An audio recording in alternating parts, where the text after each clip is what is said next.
ചപ്പാത്തിയുടെ കൂടെയും റൊട്ടിയുടെ കൂടെയും കഴിക്കാൻ പറ്റിയ അടിപൊളി തക്കാളി കറി. വളരെ വേഗത്തിൽ എളുപ്പം ഉണ്ടാക്കാവുന്ന റെസിപ്പിയാണ് കേട്ടോ. നമുക്ക് വീഡിയോയിലേക്ക് പോകാം. ഒരു പാനിൽ നമുക്ക് കുറച്ച് ചേരുവകൾ ഡ്രൈ റോസ്റ്റ് ചെയ്ത് പൊടിച്ചെടുക്കണം.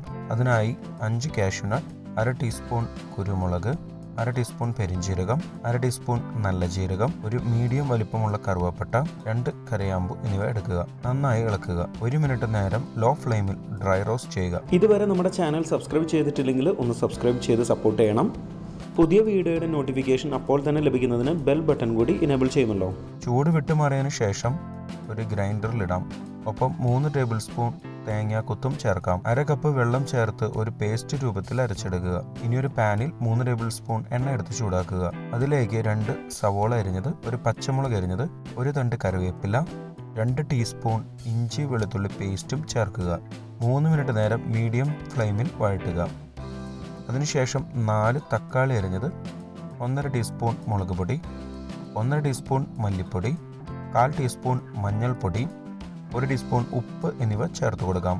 നന്നായി ഇളക്കി മിക്സ് ചെയ്യുക. 5 മിനിറ്റ് നേരം ലോ ഫ്ലെയിമിൽ ചൂടാക്കുക.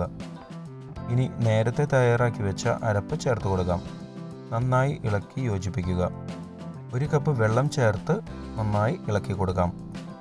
5 മിനിറ്റ് നേരം ലോ ഫ്ലെയിമിൽ തിളപ്പിക്കുക. ഇനി 1 ടേബിൾ സ്പൂൺ മല്ലിയില അരിഞ്ഞത് ചേർത്ത് കൊടുക്കാം. നന്നായി ഇളക്കുക. ഫ്ലെയിം ഓഫ് ചെയ്യാം. ചപ്പാത്തിയുടെ കൂടെയും റൊട്ടിയുടെയും കൂടെയും കഴിക്കാൻ പറ്റിയ അടിപൊളി തക്കാളിക്കറി റെഡി. സ്കിപ്പ് ചെയ്യുന്നതിന് മുമ്പ് ചാനൽ ആദ്യമായി കാണുന്നവരാണെങ്കിൽ ഒന്ന് സബ്സ്ക്രൈബ് ചെയ്യാൻ മറക്കരുത്.